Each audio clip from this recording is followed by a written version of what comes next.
James Paxson is the general manager for the past 18 years. For the past 18 years, and has really been at the helm. He's also very much involved in the Bay Area. He's on the Alameda County Transportation Commission.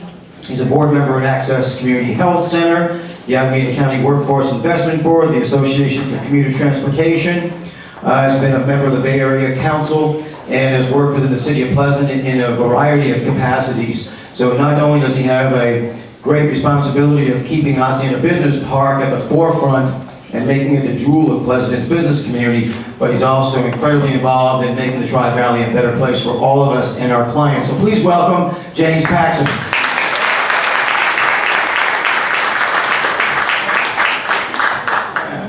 So, let me grab my cheat sheet here that Dave Stark gave me. Can I just tell you, I'm a lot more relaxed here this morning. The last couple of times I've been here, the news hasn't been quite so good. And it's much better this morning. And also, you're not Dave. And you know, Dave, great interviewer, but he always throws me a couple of curveballs. You look like a nice guy, so I'm going to make this going to go a lot easier. That's why you get that inside fastball in on you. You're going to notice it's coming. Okay, so tell us a little bit about what's happened. You said you got better news. I mean, how about the commercial market? Residential market is, you know, kind of on the rebound. You know, there's kind of the usual adage that, you know, the commercial lags behind the residential by about 18 months. So you should just be like revving up right now. Well, so I think as most of you know, the recovery from this recession is very atypical, and so we're seeing the same thing. So it's not recovery like this, it's recovery kind of like it's that long, slow grade. And so consequently, the really good news is for us, we've had, I think, about 10 quarters now of positive absorption in Hacienda, office absorption, which is really good. It hasn't erased what happened between 2007 and just prior to 2011.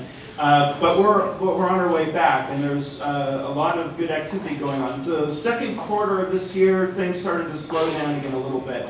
But there's still a lot of discussion. We actually have some really interesting deals in the works, which is good. But nothing is moving quite as fast as everybody would like. I always say we kind of get this sort of misty expression in our eyes when we think back around 2000. And, things were... The good old days. The good old days. Things were white hot, and things moved at a mile a second. And everybody sort of, I think, wanted to make that the normal. And so we're in a different normal right now. But still, overall, the positives are by far outweighing the negatives. Okay, so the Tri-Valley in general is looking pretty strong. I mean, Yeah. You got a couple other business parks in the area. Yeah, So. yeah. We think of those as nice second choices. Yeah. But the improvement's good. I think one of the things to think about regionally, this is kind of my main takeaway for kind of what's happening sort of more globally. In San Francisco right now, the employment is actually past the pre-recession peak employment today. So that's really good news. We think we look a lot at employment and job creation because that's what drives office absorption, right? So one of the things that starts to happen is we get a little bit of a spillover effect when things really start to heat up in San Francisco. Now, as you all know, in each of your markets, there's variances. And so you can't kind of really generalize too much because you go to one little spot and it's not like what everybody else is saying it's happening everywhere else. And the same thing is true in San Francisco. But generally, there are some activities that are starting to spill over into other locations, and as rents really heat up in San Francisco, we start to look, and we have always been, an incredible value out here. We have a great value proposition, and people start to wake up to that when they start seeing their rents really spiking in San Francisco. And in fact, this last year, we saw a couple of migrations out of San Francisco, which we haven't seen for a long time. A lot of our activity is usually homegrown, sort of pushing the peas around the plate in the 680 corridor, but also growth and expansion from the companies that are already here. But we saw a couple of interesting jumps. Gap brought their IT department out here. We've actually seen a couple of IT departments locate out this way. Very interesting sort of little mini trend, but something that I think is worth making note of. Okay, so that mid-market area is starting to generate a little bit of activity for you over here, especially with your proximity to BART, right? Absolutely, BART is a great help to us. But I think there's a lot of other assets in the Tri-Valley too that people identify as being really important and key to relocating their businesses here. So our 4 strong sectors right now are sort of what we call professional or business services. It's kind of a catch-all for, actually we used to call them software developers, but now they've kind of, they're in the cloud now, they're doing other things. So we call them business services. That's a really strong market for us.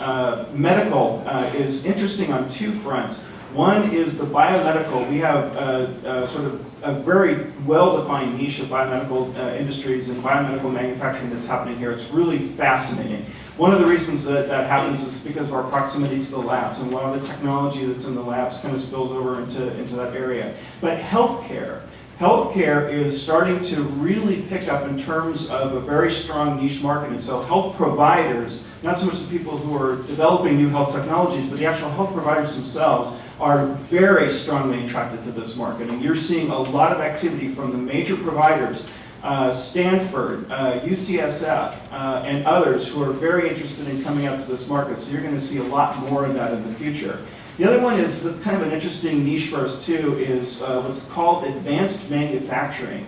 And what you get is, the simple way to think about it is like robotics. And there's a lot of very interesting technology companies that are out there that are doing absolutely fascinating things. If you ever get a chance, check out Adept Technology. They're located in Hacienda, and they are doing some wild stuff. And this is the future, folks. If you heard anything about the new Amazon warehouse that's getting built out in the San Joaquin Valley, this thing is huge. It's millions of square feet. There's hardly any people in there.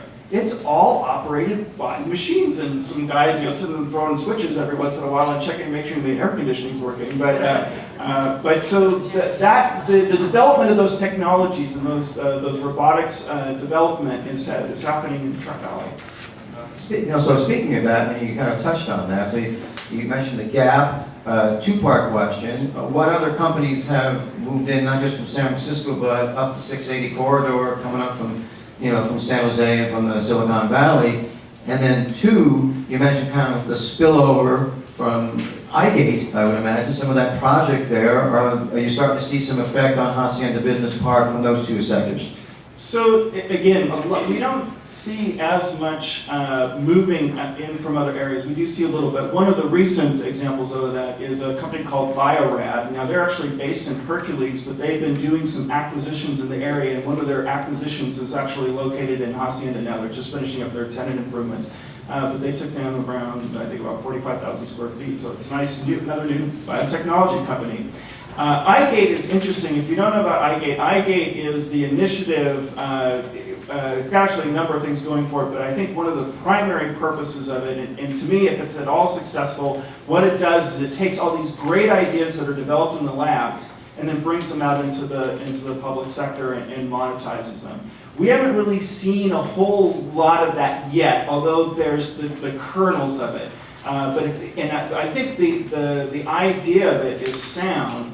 And we know for a fact that the assets, the intellectual property that's developed at the labs does find its way into the marketplace. Well, we'd like to see something a lot more tangible and really see some business development drive from that activity. And so hopefully iGate's going to help produce some of that. Okay. Oh, excellent, excellent. So a few things happening in the city of Pleasanton, and you're probably right in the thick of the middle of all that stuff, right? The Stone Ridge extension is one. How is that helping? Maybe some of that migration from the labs, and just from a commute standpoint, people are looking at Hacienda as a little more accessible, perhaps. So you decided to throw the curveball after all. It's a hard slider. There you go. So I think Stone Ridge is an important piece of infrastructure for the community. I'm not exactly sure what it's going to do for Hacienda specifically, but I will say that I think the capacity of the road network in Pleasanton needs that additional piece to help rebalance everything. I think people make intelligent decisions about travel, and so they make choices about it based on the opportunities that they have. And I think it's very true that some of the east-west movement in town has been constrained, and that improvement will actually help. So I think overall, I think everybody's going to see some improvement from that street segment opening up. Okay. And how about the new housing that's coming up in the Hacienda area? So, as you may have heard, there is some housing development that's being contemplated. In fact, in the last couple of years, we have now got approvals for 4 different residential projects. We're working on a 5th right now. And that's just in the park alone. There's actually a couple of other projects that are being talked about in other locations in the community as well. The market for us and for the type of housing is going to be rental, but it's going to be very, I want to emphasize this, high-end rental. There is going to be some affordable component to it, but if you think about sort of the opportunities in some cases for starter homes in this area, there's not always a lot of really good selection. And so I think one of the things that we really see the opportunity that this housing provides is being able to do more to accommodate different sectors of the workforce that are really important to sustaining the economy that we have here. So we've got some really good looking projects coming in. I think one of the things that you absolutely can say about Pleasanton is that they demand quality. And the projects that we have that are coming into the park, very, very nice looking, very high end, lots of really great amenities, and I think a really good source of opportunity for people who work here to also live here. So I got 5 different communities, but where are they going to be located specifically? Do you have an idea? Yes. Okay, so now I have to kind of imagine the map, if you will. So we're going to put at the top of it the BART station over along 580. Right across the street from the BART station is an 8-acre site. This has been approved for development for a company called VRE. They actually got their approvals a couple of years ago, but we've been working with them on kind of getting the project ready to build, and I think we're hoping that they'll be pulling permits at the end of this year, the beginning of next year. Kind of an interesting project. One of the nice things about it is it has some other, this is what we call mixed use because it has a retail component to it as well. Good live work type of project. Again, very high end, very beautiful. I think and lots of amenities within it. VRE also has another roughly 8-acre site just kind of to the south and to the east of that. So again, very close to the BART station. If you know where the Kaiser IT campus is, it kind of wraps around that. It's also located next to where the Shackley facility is too, if you're familiar with Shackley on Willow Road there. The other project that's been approved and is also moving forward is over next to what's now called the California Center. And I can date myself here a little bit by saying, I remember when it was first built for AT&T, and that was back in 1989. But it's now called California Center. It's over off of Owens Drive, and so if you're familiar with the Archstone Apartments, it's directly across the street from Archstone. 4th project is over the corner of Stone Ridge and West Las Positas Boulevard. There you have, on one corner of the Springhouse Apartments, you have the Verona Townhomes over on the south side of West Las Positas. And then immediately adjacent to the hospital has a little adjunct facility that's sort of away from the main campus proper. And immediately next to that is a 5.5-acre site that St. Anton Partners is going to be developing. And they are actually in permits right now. My money is on them to be the first one out of the ground of those 4. Okay, all right. So when you see them, so if they're just starting to break ground now, so we're looking at maybe 2016 when things are really complete and occupied? So that's really tough to say. Everybody phases their projects and brings them on at different times. But I would say, actually, we'll have product, I would believe, definitely by 2015. And we'll probably be seeing stuff coming online through the next year after that. Now, are they permitted to be rental properties in perpetuity, or have they been permitted with a condo map underneath so that there can be some conversion at some point? There may be some conversion, we don't know yet. So far, nobody's brought forth a condo map to record along with it, but that opportunity is always there. Okay, all right, excellent. So any new development going on in Hacienda Park itself? Any new building? Have any of you been over to the corner of Owens Drive and Owens Court recently? We have a beautiful new Mercedes dealership over there. It is a stunning piece of architecture, and I'll tell you, there's the long story. You guys want to grab a couple of 6-packs, we'll go and talk about kind of what it took to get that building built. You're talking to the right crowd, right? Yeah. So it was a long time coming. It went through about 3 redesigns, and again, the very sort of kind of shocking, eye-opening thing for me was we took out 3 buildings that I was actually involved in the construction with to be able to build this facility. And so to kind of watch stuff get torn down that I saw built back in the early 80s, and then for the new facility was sort of Oh boy. A little cathartic. Yeah, exactly. I think that's the right word. Anyway, so that's coming along nicely. We have some other really interesting projects that are going to be coming along before too long too. The Duffield family purchased a 141,000 square foot facility in Hacienda. Roughly 2/3 of that is going to be going towards their Maddie's Fund Foundation, and we've been working on kind of pulling that project together. They're actually going through a very long, thoughtful process about kind of how they want to program the building. Roughly 2/3 will be devoted to that, and then there'll be another piece that they're going to actually sublease out to others. Over along Owens Drive again, right across the street from the BORD station, there are 3 buildings that have a very similar appearance. They were purchased most recently by State Compensation Insurance Fund. They're moving out of the building, the easternmost building, and it's just hit the market recently. It's not going to be on the market for very long. We've had a lot of interest in that facility because it's been discussed for quite some time. And my guess is that we're going to see some activity very, very quickly on that. So here's kind of the good news and the bad news about that is, we watch our occupancy statistics very closely, and it's got up the vacancy got up there for a while. It's kind of starting to come back down. Unfortunately, because we already have these 2 projects sort of included in our occupancy, they don't move our numbers. But here's what's important again. It's the employment. And so when we really start to get these buildings at full occupancy with employees, that starts to help bring the economic activity back up in the area. And that's really important, especially for the small businesses that rely on that employment to help survive. So we're right about 17,500 employees in the park right now. That's actually down from our peak employment of 21,500. That was May 2001. There's that misty time period again.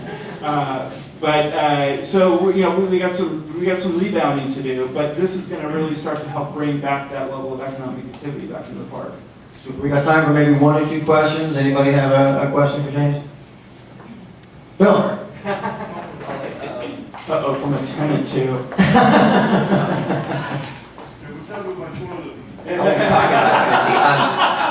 I'm not sure people know what the Maddie Center is, and I'll just mention it's going to be the preeminent facility in the United States for eliminating kill shelters out there, and they're going to have animals, and they're going to be the best. Hacienda Business Park will become the national, if not international, head of eliminating kill shelters in America, so it's a big deal. My question is, when do they plan on opening, and do you have any details? You tell me, and we'll both know. Well, I heard February 2015, but yeah. I wonder if you have any additional information on that. No, I don't. As I said, they are really going through a very long and thoughtful process. They have a lot of key stakeholders that they want to bring into the design of the building. They've just had a very, very long program development period, and but my understanding is that we should be seeing them coming in for permits fairly soon.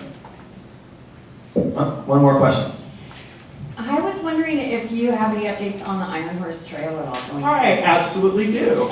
So as you may have seen in the Pleasanton Weekly, actually this kind of came as a little bit of a surprise to me, and I'm supposed to know this stuff.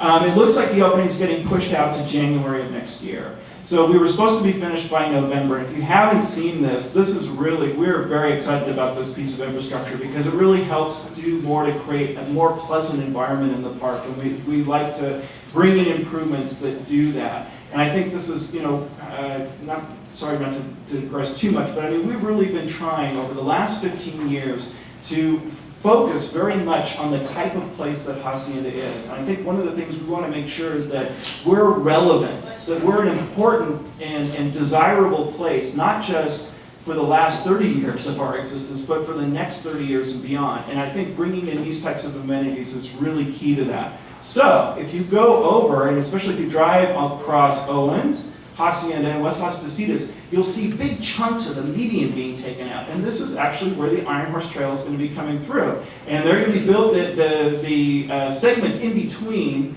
that go through our existing residential sector, through the Kaiser campus, and then over along next to the Springhouse Apartments project. That concrete's been pretty much done. It ties in down past Santa Rita Road and connects up with the piece that Ponderosa Homes put in when they did their project out on near Moore. And then it'll connect up with the existing Iron Horse Trail to Dublin. We are the last segment in the 680 corridor to really complete that, and it's going to be a wonderful amenity when it opens. So that's my update. Look for it. I think the quote-unquote official unofficial opening is January 4th, 2014. So I saw Jeff Bing walk in, so he probably has that information, right? Is he? I mean, I saw a story in the weekly yesterday, I think it was. So he probably has more information than I do about it. All right. So hey, I guess the bottom line is that Hacienda Business Park is alive and well and a thriving part of Pleasanton and always will be. I certainly hope so. And two things I wanted to leave you with. First of all, if any of you are interested in the park, we put out a lot of information regularly about activity. You can hear about sort of what's going on. Please feel free to email me. My email address is james@hacienda.org. I'm on LinkedIn. I'd be glad to hook up with any of you. We send out bulletins regularly, like I said, about kind of new business activity, things that are going on, and it's a good way to keep abreast of at least that part of North Pleasanton. Absolutely. Well, good information. We really appreciate when you're here. We want to have you back again soon. James Paxson from Hacienda Business Park.